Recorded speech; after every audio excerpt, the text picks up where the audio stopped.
You in this battle, man, I'll soon be dead. I'll glue your face to my dick so I can fuck with your head. I got metaphors coming through my pores. You probably never been in a battle before, so I hope you realize your mistake. There ain't no party, got some candles, this won't be a piece of cake. Folks, welcome to the Before Hours podcast, an internet radio phenomenon hosted by an occasional morning person. I ask the most interesting people I know about their sleep, their routine, life, love, stress, setbacks. If you want to talk to us, you may do so in one of two ways. Email us at thebeforehourspodcast@gmail.com or slide it into my DMs on Instagram, Bobby Sheehan, LOL, because you know I bring the laughter. But for now, we have a comedian, a good hang, and I'm going to go ahead and say it, Gary, a good man, Garri Madera. How are you doing, Gary? Thank you so much, Bobby. I'm doing well, man. Thank you for, was it Before Hours? I didn't realize, I didn't even know the title of the podcast. That's so fucking funny. You're like, it's a pleasure to be here at whatever this is called. And yeah, man, I'm glad to be here. I'm doing well. Yeah. You're caffeinated? I'm caffeinated, Mhm. yeah. Because you walked in and you're like, listen, I can't just get straight to podcasting. Yeah. I need to have a morning constitutional, Yes. which I do too. The listeners know I pee constantly. Is that how you refer to as morning A morning constitutional. Yeah, yeah. I like to do talk that too. like a fucking like a 19th century man. Dude, I picked it up from, not in all ways, but yeah. Well, yeah. I remember some character on Law and Order saying something about going for like his morning walk. Uh-huh. But he said when he was talking to like the detectives, he's like, "Oh, I went for my morning constitution." Mm-hmm. And they all just kind of looked at each other as like my walk. And I was like, ever since, like anything I do in the morning, Mm-hmm. I refer to as like a constitution. The triple S, dude, shit, shave, and shower. Oh, dude, that's solid, dude. Yeah. Yeah. Except I don't shave every day. I shave every other day. I shave every 2 to 3 days. Okay. Yeah. It's a slow, it's not good. Mhm. I don't like my facial hair. Well, I look at my relationship with shaving as like the worst of both worlds because I don't grow a nice beard, Yeah. you know, but I get stubble so quickly that I do have to shave every other day. Yeah. And if I go 3, gosh forbid, 4 days, I start to look like, you know, the Unabomber's little brother. Oh, So that's not a good look. Yeah. You don't want to go out in public looking like that guy. Yeah. So yeah, me, it's all patchy. Mhm. It's never like, it's not full. It looks awful. And my thing, okay, when I see a fellow non-beard grower growing a beard or having a beard, I want to be like, listen, it's not in the cards for you. Just be clean shaven. And I get like, I'm a baby face. I get being like, but I want to look like an adult man. It's like, but the beard that doesn't grow in well makes you look worse. Yeah, it totally, if it's all, some guys, I'm just like, what are you thinking, dude? I mean, sure, you're free to do whatever you want, but it looks all scraggly. It does look very Unabomberish. It looks, Duck Dynasty, whatever poor representation of facial hair that is out there, that's what you look like. Yeah. You shouldn't. You should just think about, I feel like they don't have people in their lives to tell them that. Yeah. Did someone in your life tell you that? I think it's a conclusion I came to myself. Oh, you know what? Actually, I used to have what I now call an Amish beard. Okay. And what that was, because my main problem is that I can grow a mustache. Yes. But I can't connect my mustache to my beard. I don't have the connection either. I can't connect, and therefore, as the ladies say, I get no respect. Shout out to the ladies. You know, even though that expression hurts my feelings, like I appreciate those listening. And I have what I call the anti-Hitler. Oh, so it's really full in the middle? It's full, but in the no. I can't grow in the middle. You can't grow in the middle. It's rubbed off. Yeah. So, you know, Hitler has it's one of many anti-Hitler things about me, by the way. Yes. Yeah. But I can't, so to me, it looks bad. So what I used to do, there's a period in my life where I had the beard with no mustache. Okay. But I think what that communicates to the world isn't, hey, I could grow a beard and I happen to not want a mustache. It's, hey, I can't connect my mustache to my beard. I think I wasn't fooling anyone. Yeah. You know what I mean? Not. And I had a picture.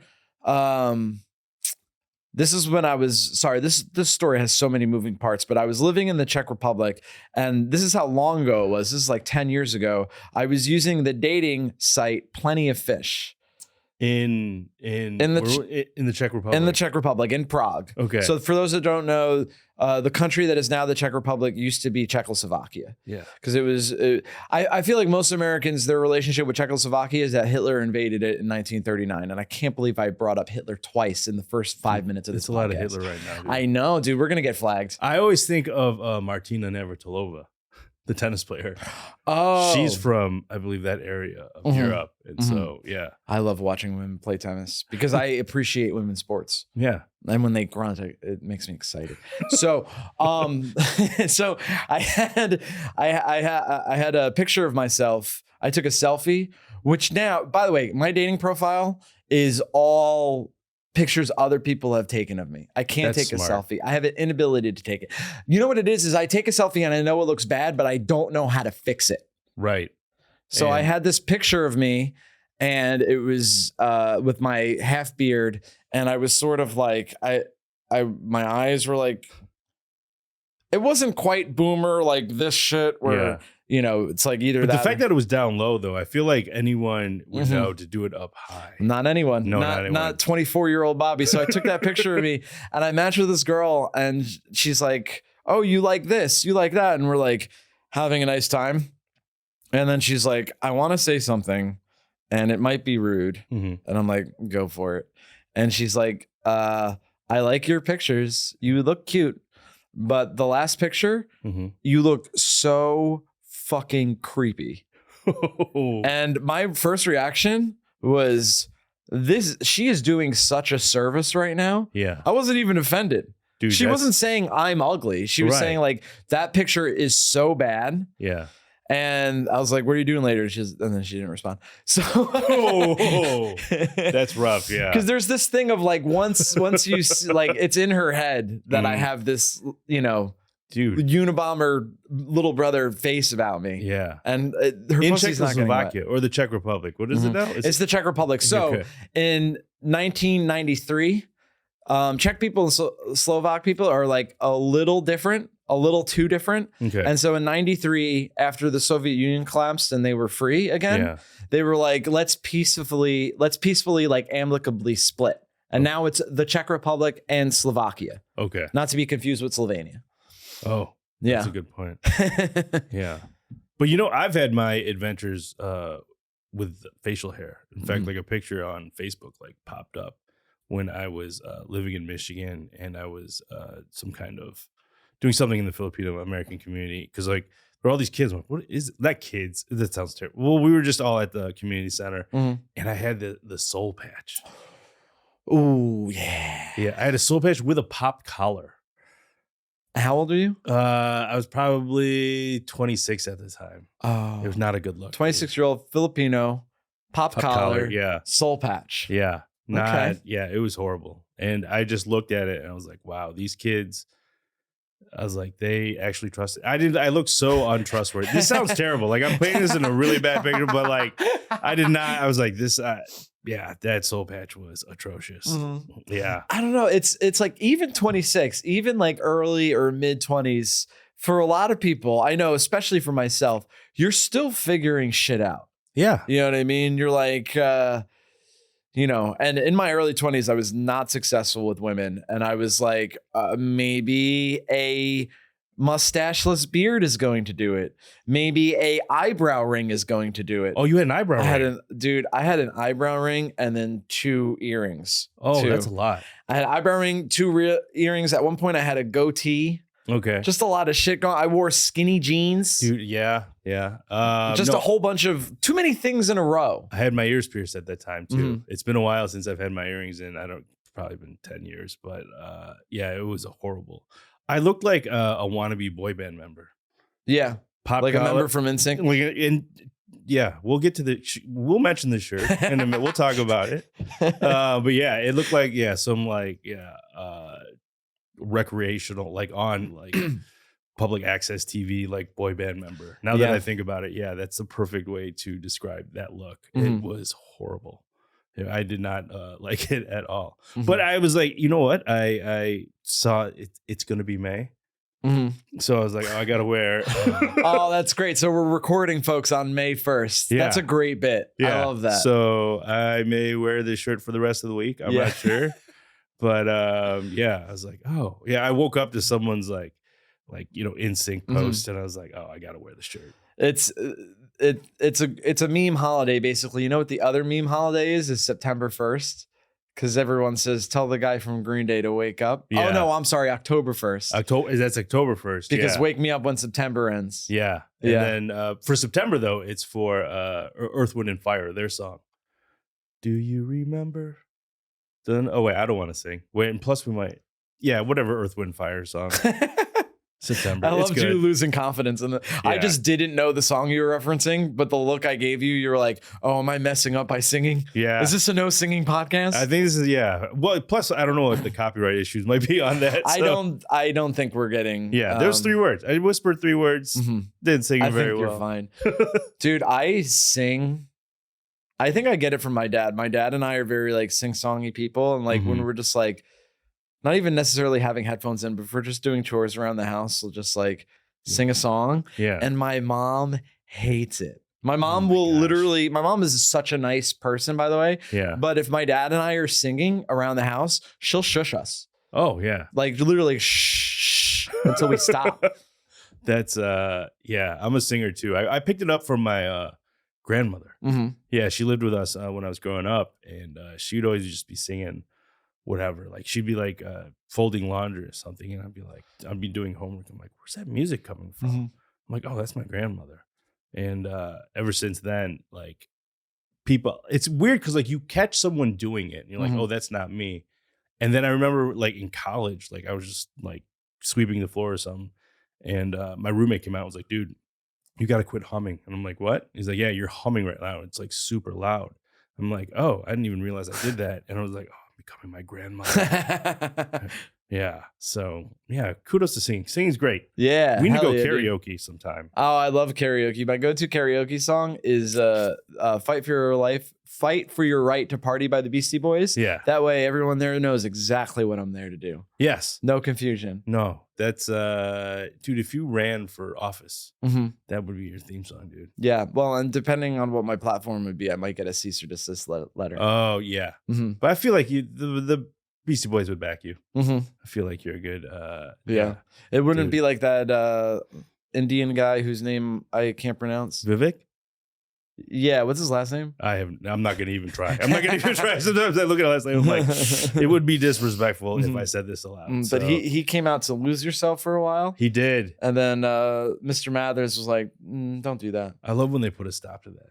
Or like when, this is so long ago, but Bruce Springsteen. Yeah. When Ronald Reagan came out to Born in the USA, which is a Vietnam protest song. Yeah. Yeah. And Bruce Springsteen is like, Ronald Reagan, I actually hate you.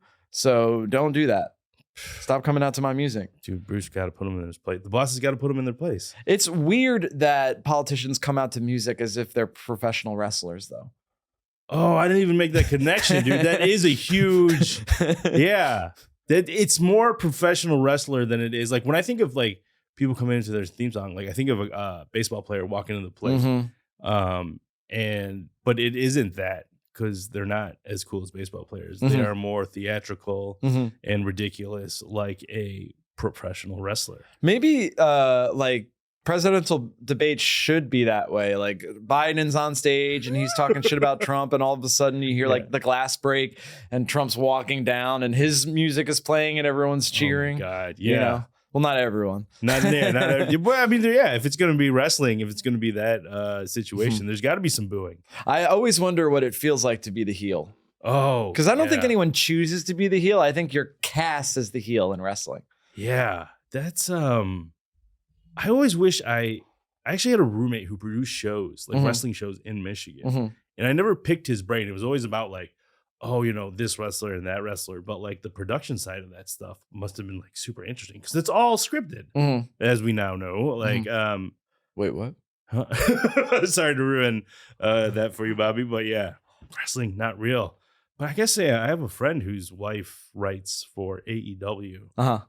And I should just ask her. Yeah. I'm like, oh yeah, hey, how does this all work out? Like, what exactly do you write? Because, yeah, I don't know. We're talking about wrestling? Yeah. And politics.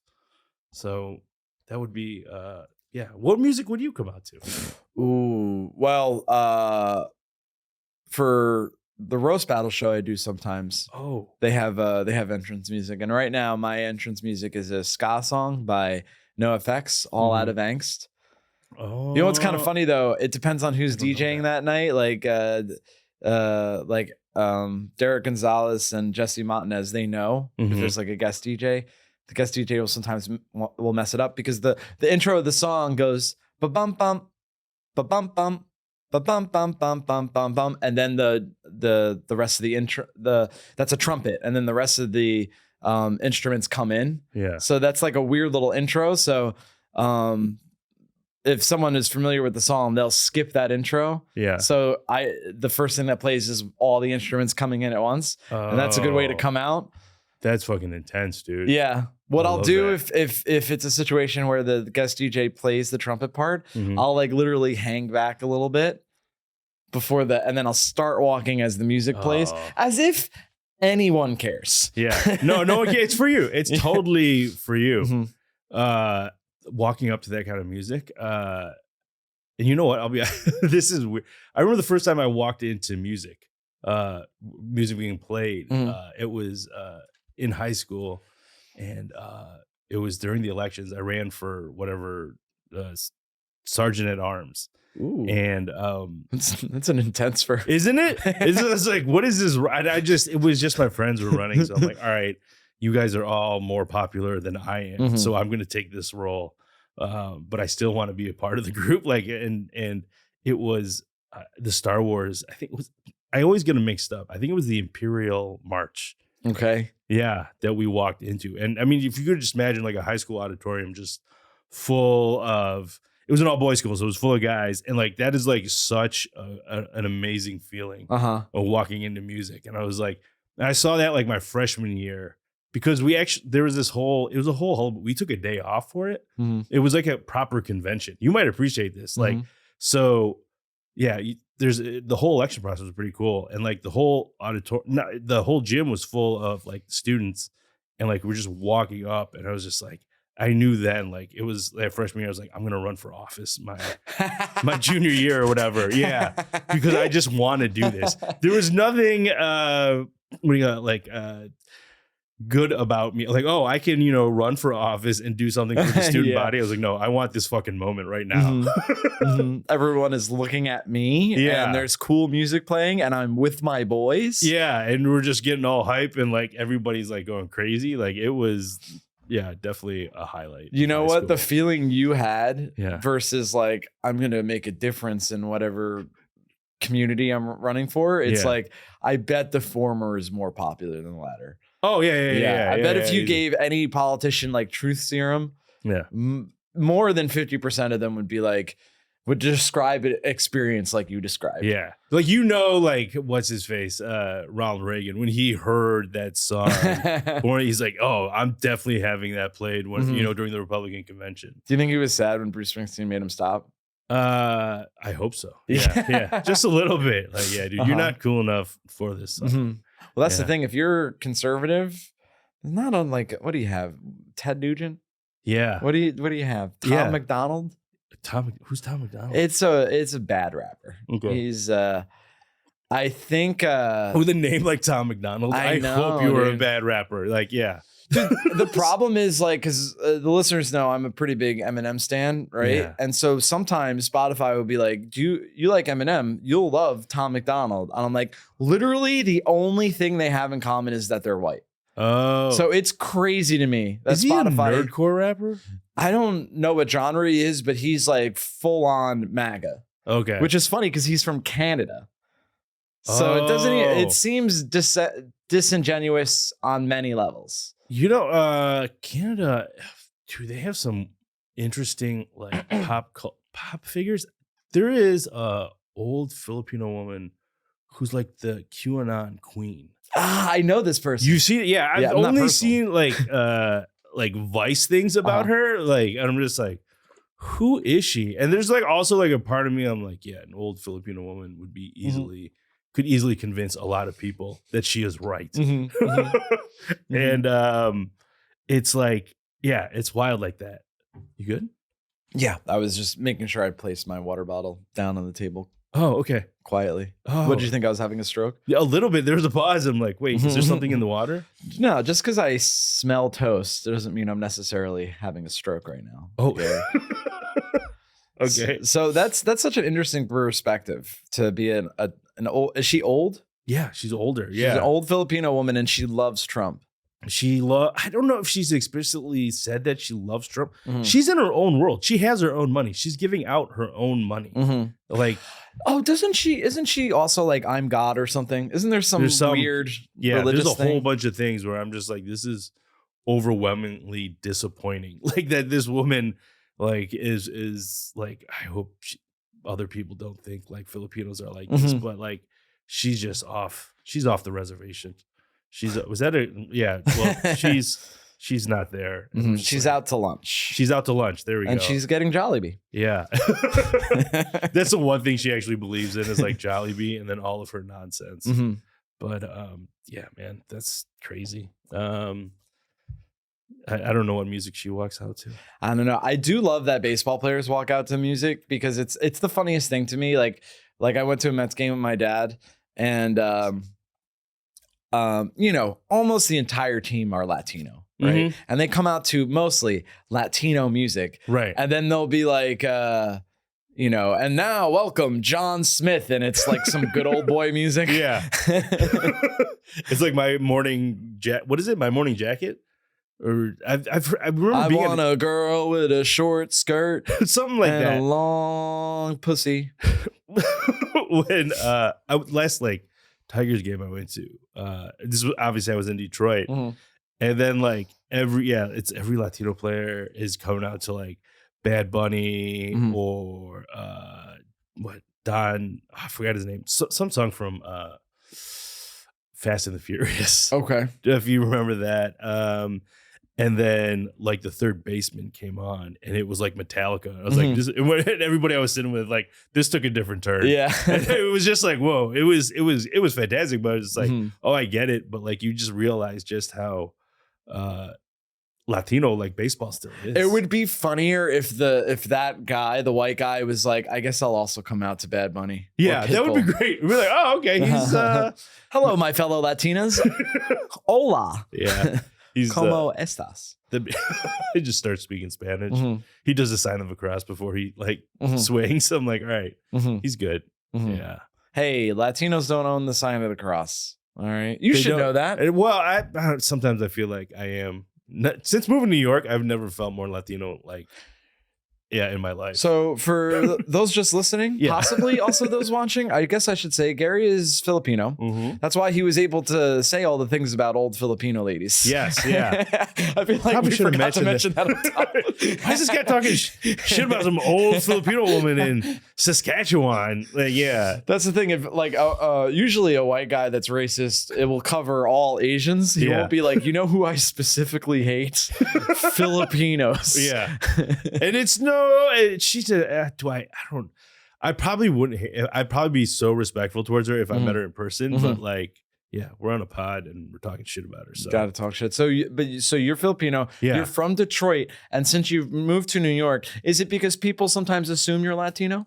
I didn't realize what this looks like to other people, and the number of times where I've been in a situation, and people are just like, Espanol, and I'm just like, no, like it confuses me because I've just never thought of myself in that way. Yeah.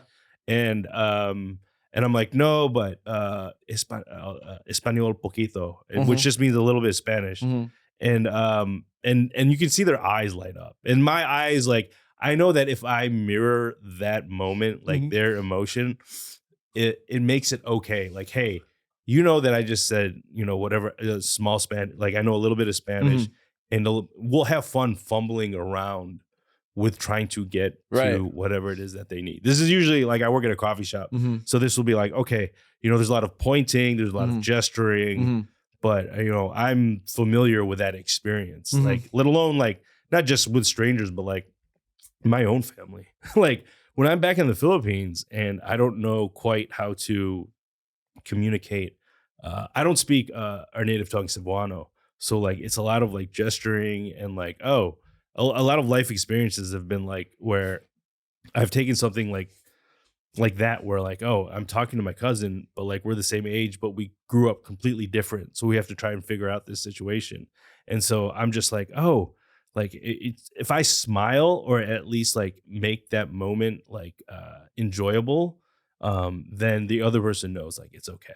Yeah, I think when someone says, "Do you speak Spanish?" and you go "un poco," they're like, obviously that's just one word, but you communicate basically like, I am willing to work through this with you. Yes. Like it's gonna be fine. Yeah. Like if you were to like roll your eyes and go no, they'd be like, all right, well, I don't know if this is gonna be a nice time. Yeah. No, that's so like true. And it's just like, when you work in a coffee shop, it's so international. Mm-hmm. And like, I know that like if I feel like there was a woman, I'm assuming she was French because she said Marie. And I'm just like, oh, okay. And like I kind of I smiled when she said it, and like she was like totally on board, like she wanted to order a couple more items, and it's fun like that. Mm-hmm. Like I think like the people who roll their eyes like that experience. Like I remember what was it in college? We were riding in an elevator to someone's apartment, and it was this girl, and like someone stepped in, two people stepped in, and they were speaking, and we didn't acknowledge or understand what dialect it was. And then like they stepped out, they got on their floor, and then she kind of looked at me. She was like, I always feel like they're talking about me. Like that's just in your head. That's just you. You're not that important to them. They were talking before they got into the elevator. Yeah. They did not stop talking, and then they stepped out when got on the right floor or whatever their floor was. Like it's not about you. Yeah, it's that's like, a certain level of narcissism to be like. When people are speaking another language, though, I am always a little curious. I'm like, I wish I knew what they were talking. Not in a they're talking about me way, but I'm like, I wonder what they're saying. Yeah. You know? What is it about their what are they talking about like right now? And sometimes well, we're not always, now I feel like I have to sell out my uncle. We had this great moment, like my uncle, like just kind of there was this woman. I don't know why my uncle started making fun of her socks. But it was just like the most ridiculous, like uncle, like nephew moment. Yeah, where like he knew he would get me, and she had like old, an old style of sock, like the stripes like on the top. Yeah. And it was like, hey, look, like she probably plays basketball for the NBA. And I was like, what the hell are you talking about, man? Like, that's what, right. First of all, I love that you told a story. You're like, that woman assumes people are talking about her in another language, and you're like, but my uncle does do that. Yeah, my uncle does. Yeah, I will. Yeah, I'll throw him under the bus just because he's so like ridiculous, and it's just fun moments like that where like it's really meaningless, but like you just decided right now to make fun of this woman's socks, and he knew just how to like make me laugh and like be uncomfortable in that moment. You gotta be careful though, because you never know. Yeah. There are white people that speak Filipino. Oh, yeah. They're rare, but it could. That's how, dude, when I'm talking shit, like I could be like in a cafe. You and I are sitting in a cafe and fucking, I don't know, there's a mutual comedian we want to grass about. Yeah. And I will literally, my friends make fun of me. I will literally look over my shoulder, do that shit. And people are like, what are the chances that the person you're talking about is behind you right now? Yeah. And my response is, not zero. Yeah. It's not a 0% chance. And as long as there's that 0.0001 chance, like that triggers your reaction. Like, I don't know. Like you've had that experience before where like you start talking shit about somebody and they come out of nowhere. It's just like, oh my God. Yeah. Yeah. No, I feel you. Plus I want to give myself the space to like talk as much shit as I can. You know what I mean? Because it's so fun. It is. When you hate the same person. Oh my gosh. Dude. Yeah. There's the energy in the room changes. Well, there's this, okay, so when you don't like somebody and then you're talking to someone, and we're in a, like the comedy community, it's a big community or scene, if you want to call it. Like there's literally thousands of us, you know what I mean? Yeah. And it's disorienting when you're like, I don't like this person, and like the person you're talking to is like, oh, they're cool. I'm like, how do you not see it? That's how I feel. I'm like, how do you not see that they're a douchebag? Yeah. How are you blinded to this objective fact? No, that's so true, and like I was in that situation like, I don't know, a few weeks ago, should I? All right. So I run that Sunday show, and afterwards we're just kind of hanging out, and a couple comics were like just talking about this one particular guy. All right. So and I was like, oh, I've never met this individual before, but here I am learning about all their experiences with that person. Mm-hmm. And then I'm just like, all right, it is what it is. This is their relationship with this particular comic. Mm-hmm. And then like I was hanging out with like an entirely different group of comics like the next day. And I was like, do you know such and such? And they're like, yeah. And yeah, it's like, okay, it's like, what are they like? Because like I just heard like kind of like all this stuff like last night. I'm like, oh, well, that's what he's like when he's insecure. I was just like, oh, okay. So and it was like, oh yeah. Sometimes like you forget, like, oh yeah, like we're all like the way we respond to stuff and like the way we listen to stuff. I'm just like, oh yeah, that makes perfect sense. I've probably done the same thing. Yeah, to me, it's a numbers game, because I think that if I interact with a stranger and they were acting in a way that I was like not good, I'd be like, he or she might be having the worst day of their life. You know what I mean? Or shit's going on. You know what I mean? To me, it's about the consistency. So if it's someone you run into at that's a good point. So what's the likelihood that the 10 times I saw them, they were having 10 terrible days? Yeah. And maybe, I mean, people have terrible lives, so who knows? Maybe. Yeah. That's for damn sure. Well, and then having the empathy for someone to be in like, maybe they were dealt a different hand. Maybe they're in a hole they don't know how to dig themselves out of. But it's like, well, okay, I could have empathy for that, but I'm also going to keep my distance. You know what I mean? Yeah, that's true. I had it's interesting because I have a coworker right now, and I always feel like my life is threatened when I don't do what she tells me to do. Okay. But it's in the most friendly way. Yeah. Okay. And it's just like and she's like, what? She has this expression like count your minutes. Like we're on a shift and like count your. I was like, all right, I got to get this done. And it'll be like the most basic task where it's like, all right, you got to like, hey, give me coffee beans. And she'll be like, count your minutes. I'm like, I'm getting the coffee beans right now. And it was such like but she's so like everything about the way she says, like, hey, she's like, I'm a loving individual. And then like take like this was probably more than a few months ago, but we had another coworker and literally she could say the same thing and everyone did not like her for it. They hated her for it. Yeah. Literally the store got together and they complained to the district manager about this one coworker. And we'll just call her Lynn. And that's the one, Lynn, no one liked Lynn and whatever she said. But the coworker that we do like, we'll call her Mary. And she could say the same, those two could say the same thing, but we would respond to them in such different ways. Yeah. So like Lynn, like, oh, the story, like you said this, like we got together and we're like, yeah, you like when someone saw an interaction between like Lynn and I, they were like, yeah, you need to tell the district manager about this. Like, okay. Said this is their email. Like, compose your email and then send it to them. And I was like, all right. And then, like, within months, like they were gone. But like Mary's still there. Like Mary, and like she still says in many ways like the like same kind of hostile things, but it comes from just such a different place. And it's so weird about like humanity in a way that like you in some intrinsic way, that whatever Lynn is saying, like it's hostile. And yeah, she probably did have a bad life, like you mentioned. Right. But like, and she learned that unfortunately from like a difficult circumstance that she lived in. But like Mary says it and I'm like, oh, Mary's just joking. She just wants you to get it done immediately. And it's I think like, just being an adult, like whatever intrinsic and weird, like not weird, but just like our moral, I don't even know how to explain it, whatever it is, like we just know the difference between those two people and how to deal with them. Well, I think because humans are animals, so I do think a lot of things are based off instinct, what some people would call vibes. Yeah kids are calling them vibes, where you can't quite put your finger on why someone's making you feel a way, but they're making you feel a way. And I think especially when it comes to like, we live in a big city where crime does happen. Yeah. So like to me, if someone's giving me a bad vibe, I trust that immediately. You know what I mean? Oh, yeah. I'm like, I'm getting a bad, we have millions of years of evolution that got us to this place. Mm-hmm. You should trust your instincts a little bit. Yeah.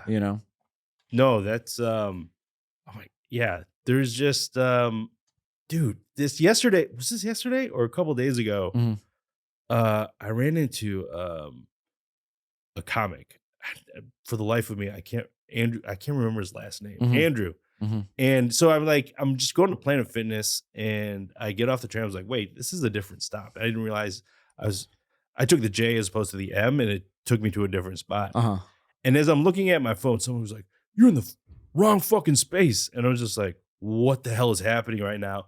And I look up, and it's Andrew, and I'm like, oh my God, thank God, dude. Thank God. I thought I like just being that like douchebag looking at his phone, ran into somebody. Uh-huh. And it was like one of those, I probably almost shit my pants. Like I was just like, what is it? Like it was so like scary to me at that moment. And then when I saw Andrew's face, I was like, like, big sigh of relief. Yeah. Andrew, who runs the Good Skunk open mic. I'll plug another comics open mic on Mondays at Secret Pour. Yeah, make sure to check that out, you guys. Yeah. If you live, if you don't mind, Brooklyn. I don't know. Yeah. And so thank you, Andrew, for that moment. But I relate to that a lot because there is a when you're outside in the city, even if you're in your own neighborhood. Because I'll like wake up in the morning, sit on my front porch for a little while. Yeah. But even then, I've had homeless people like come up to me. You know what I mean? Yeah. So there's a thing of like, there's like a low grade anxiety you get from living here, and if you live here and you think you don't have it, it's because you've gotten used to it. You know what I mean? Yeah. No, that's so true. But I went to Detroit recently. You did? Yeah. Yeah. You were at the Planet Ann. Yeah, I was at Planet Ann, dude. That's awesome. Like when I saw that, I was like, oh my gosh, yeah, that was. And you had a good time. I had so much fun. Yeah, you were opening for Ben Miller. Oh, yeah. That's sweet. You guys had a good audience, it sounds like. And we had a great audience, dude. We were so happy. It was the last show of the tour, so it was like a good period on the end of that sentence. Oh, that's awesome. And I got to do some M&M tourism. Oh, what did you do? So, and Ben was making fun of me for this because a lot of people, when they go to Detroit, they say you got to go to Mom's Spaghetti. Yeah. But to me, Mom's Spaghetti is like very touristy. Yeah. You know what I mean? I wanted to do the if you know, you know stuff. Right. So I'm a big stan. So we started the day because it was a one-nighter in Detroit. We got there early afternoon and left that night. Oh, yeah. So we didn't have much time to do stuff. Not to say that I would. I was like, oh, I would have told you to, hey, Mom. I would have called my mom and like she would have invited you over for dinner. I was like, yeah, there's these two random comics from New York who are gonna come over for dinner. Anyway, so yeah, go. So we did three things, and the first two were M&M related. The first one is we went to Gilbert's Lodge.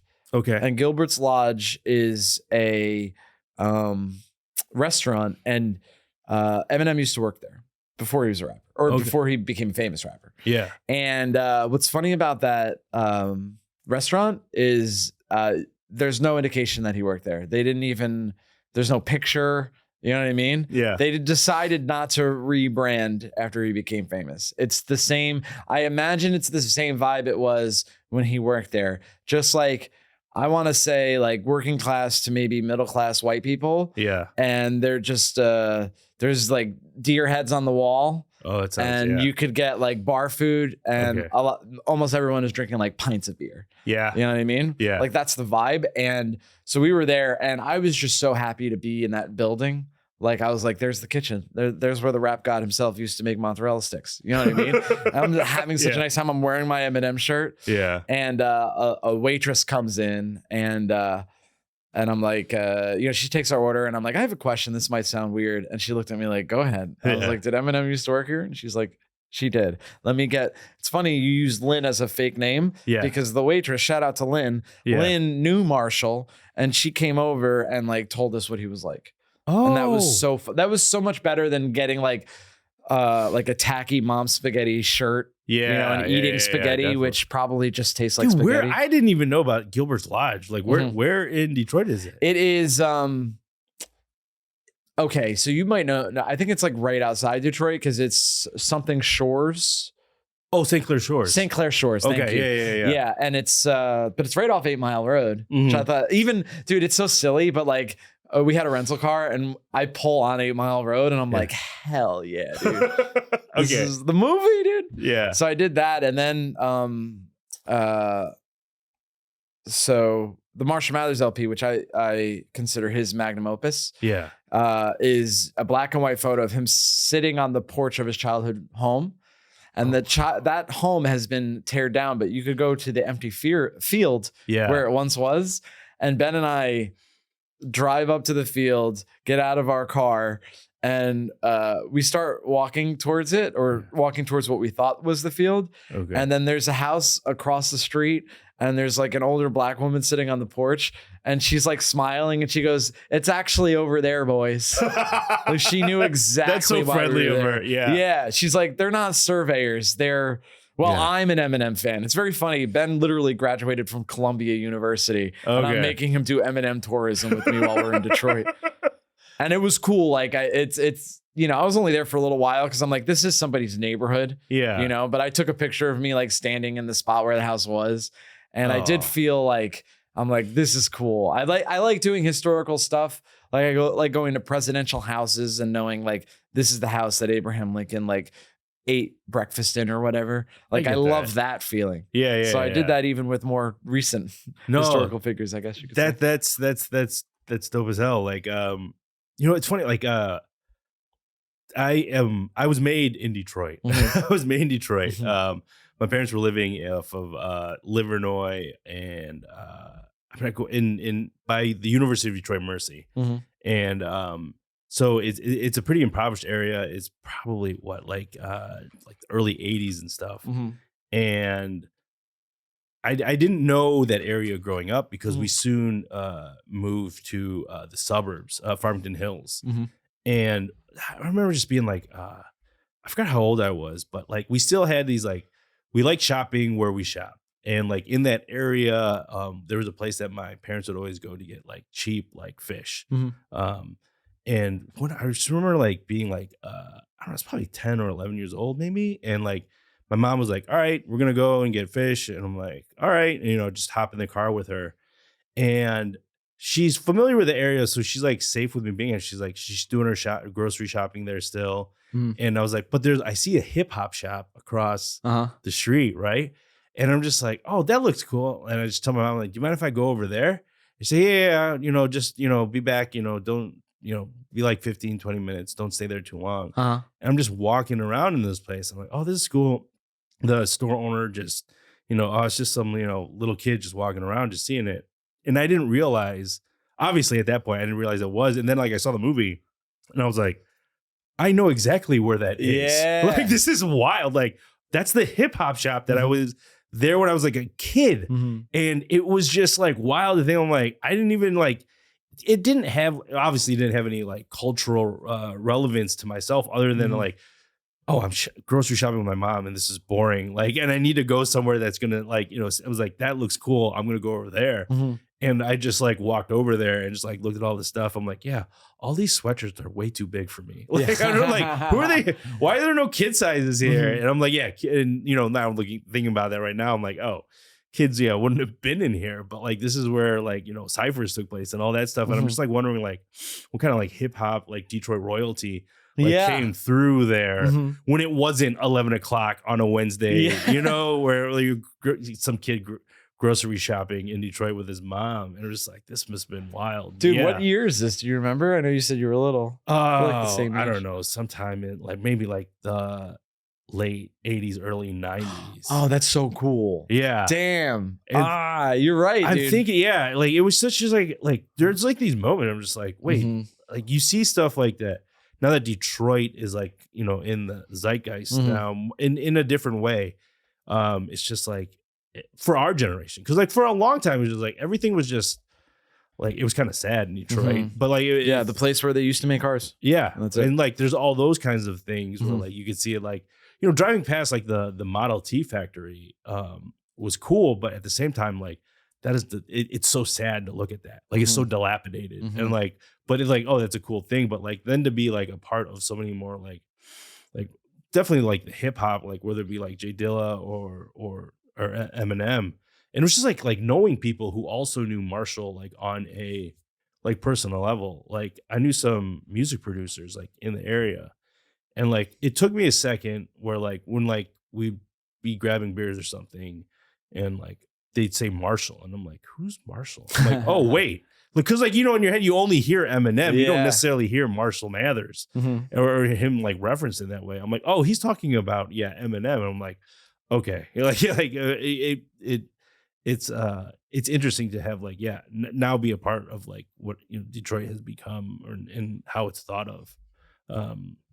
So there's all these, and like even like that Cranbrook reference, like in the movie, and I was like, oh, because honestly, like if I went to like private school in Southeast, like in Detroit, so like, oh, he's making fun of the guys that I know. Like, there's no ifs, ands, or buts about that. But like, there is like, and Clarence's parents have a real good marriage. Yeah, it's like I like know those kids. I'm like, oh yeah, because we all still wanted to be like, sure, yes, we did go to high school in Detroit, but like we're like we grew up in the suburbs, so like there's still that like disconnect where like, we can claim Detroit, but it's still not the same thing as probably what like Marshall went through and like a lot of other people.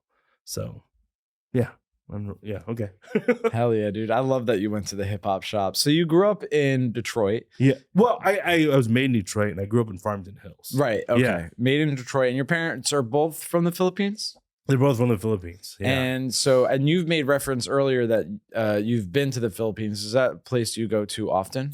Yeah. I mean, the last time I was there was like probably 6 years ago, but I've been back like at least 5 times. Yeah. At least 5 times. Okay. Yeah. So this might be a silly question. But like you said, you were made in Detroit. Yeah. But you don't really speak the native language of the Philippines. Oh, you do? Well, no, I don't. No. Well, this is the Filipinos are still very regional. So like my parents are from Leyte. Okay. And their claim to fame, you might like this from a historical perspective, is that Lapu-Lapu killed Magellan in the Philippines. Okay. Yeah. And so that's the part of the Philippines that I'm from. So I don't speak Cebuano, which is what my parents would speak. Okay. Okay. As opposed to Tagalog, which I think was if I jumped the gun, sorry. But yeah, Tagalog is like the national language. And that's mostly because like Manila is the capital. And so it's often, that's what's considered. But like, I don't speak Cebuano. Okay. Yeah. And this was, I don't know. I was like, after going back there and like, you know, talking to like my cousins, like, how come you don't speak, you know, our language? Like, I'm like, oh, because like my parents didn't teach me. That's what my parents didn't speak to us because they thought it would actually confuse us. Right. My sister picked it up and she understands it better than I do. But like, in terms of, speaking it, like, it takes a while. Like when I go back, it's usually like after like the first like 2 days, you take into account like jet lag, all the travel. Like my mind is in such like in disarray. But like after the first week, I'm able to fumble around the language enough that like, you know, I know what to order at a restaurant. They're not going to screw up the order. So so you don't speak Cebuano. So when you go, or you don't speak it well. So when you go there, there's this expectation of the people around you that because of how you look, that he will speak Cebuano? Yes. Okay. Yeah. It's the same look that I get here when people are like Espanol. I'm like, no. Yeah. I had an interesting moment. Oh man, I must have been like 18 or 19 years old. And I was in college at the time and we went back, but we went back together as a family, but like flying back to Michigan, I was alone. And of course, I'm going to try to smuggle as much booze as I possibly can. Right. And so in my check-in luggage, there's about like 8 like half-liter bottles of Filipino rum. And like they're all wrapped in like t-shirts and stuff. And when I'm waiting for the flight, all of a sudden I hear the announcements go, the PA, and I'm like, are they saying my name? Like it took me a second because like I wasn't, you know, it was the language and everything. I'm like, and I wasn't like paying attention. And I'm like, oh, they are saying my name. And I get up and I go to the ticket counter, and the woman just starts talking to me. She's like, oh, you're blah, blah, blah. And I'm like, wait. And I go, wait. I put my hand up. I know to put my hand up and say and sound as American as I possibly can. I'm like, wait. I'm like, I don't And then she immediately switches dialect. She starts speaking to me and she says, oh, and then she's like explaining to me what happened. Like, we need you to go down to the tarmac. I'm like, what the hell's going on? Like, is this like Homeland Security? Like, am I getting flagged or something? Mm-hmm. And as we're walking down, she asked, she's like, oh, how come you don't speak Cebuano? And I'm like, oh, I have to explain this now to you. I'm in trouble in 2 different ways. Yeah. Now, like, I've done something wrong with my, international travel, and now I don't speak Cebuano. So like, I'm feeling horrible about myself. Mm-hmm. And once we get down there, like, then the people, like the people who are working on the tarmac, they start to, I'm like, wait. And then she explains, and I'm like, God, I feel like such a child right now. This is a horrible feeling. I just want to go back to America right now. I just want to get out of the Philippines. And they were like, oh yeah, something broke. And I'm like, what? And I'm like, oh, like, yeah, we can't legally open up your luggage. Ah, okay. Yeah. And I was like, okay. So like, it's just this. And they're like, they started laughing at me. Mm-hmm.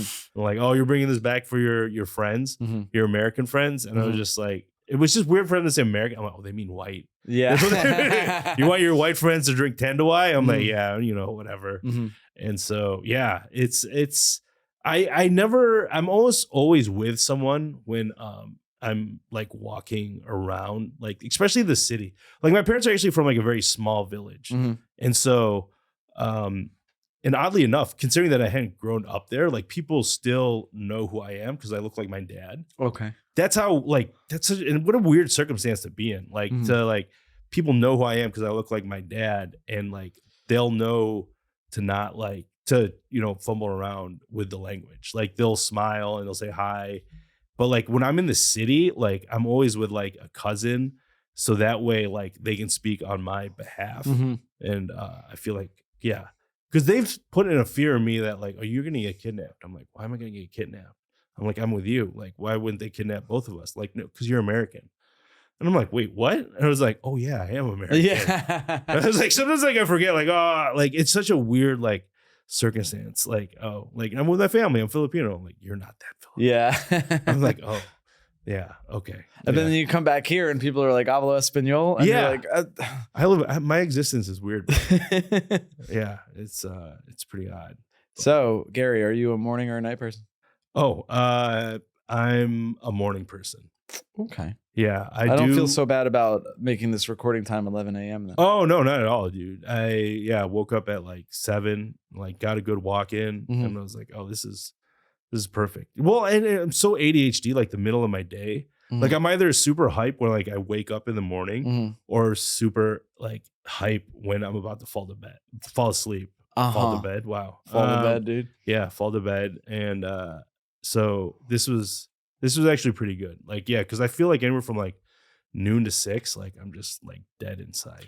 Yeah, that actually is, whether someone's a morning person or a night person, because I asked all the guests that question, the commonality seems to be that the afternoon is like a sad time in everyone's life. Yeah. You know what I mean? Like, you're either energized in the morning or energized at night, but like, yeah, that 3 p.m., 4 p.m., it's where that's siesta time, dude. I feel like a siesta, like, hey, there was something to this. Like, we all like kind of like are intrinsically or whatever, physiologically. Like, I think we should be napping right now.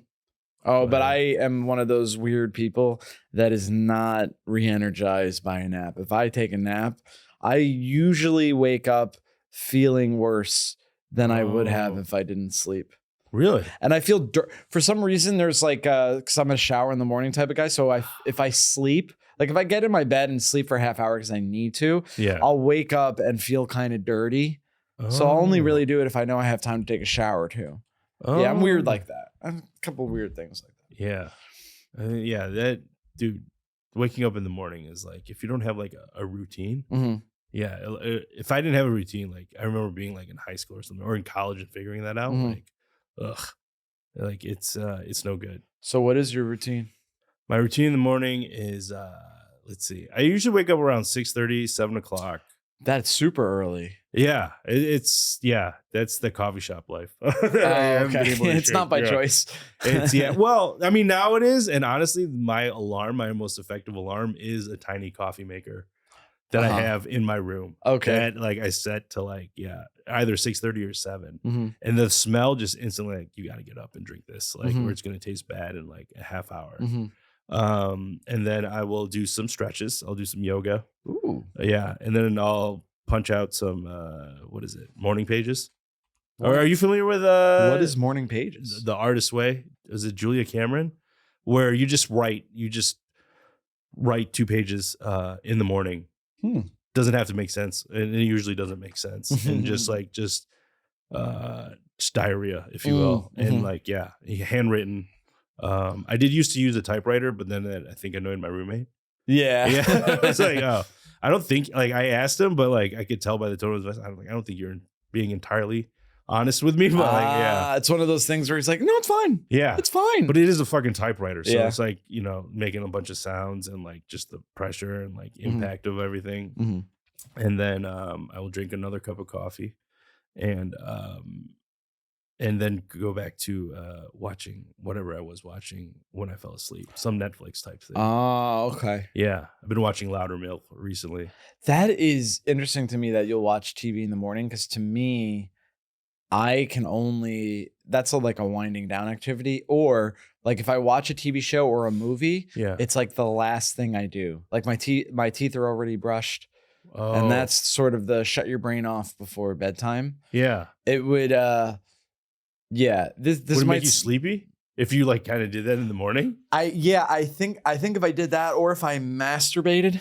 Those two activities, for whatever reason, are nighttime activities for me. No, I feel you on that. Yeah, that would make me, that is a good nighttime activity. Yeah.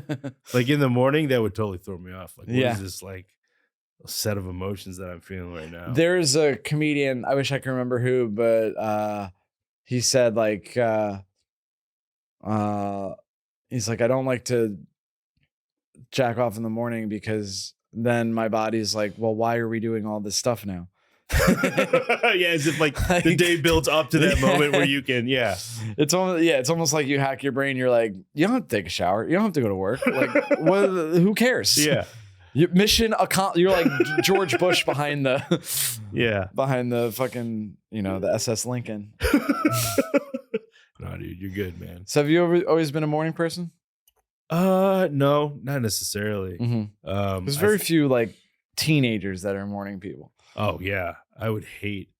Although I felt like it would have been probably like a better experience just to get like that routine, but no, definitely. I think it was somewhere in college where like, it was probably like junior year, where I'm like, I have enough energy to work out, and that was the only time that I felt like that there was like an energy to work out was in the morning. And I'm like, why is this? I'm like, I guess I'm doing this now.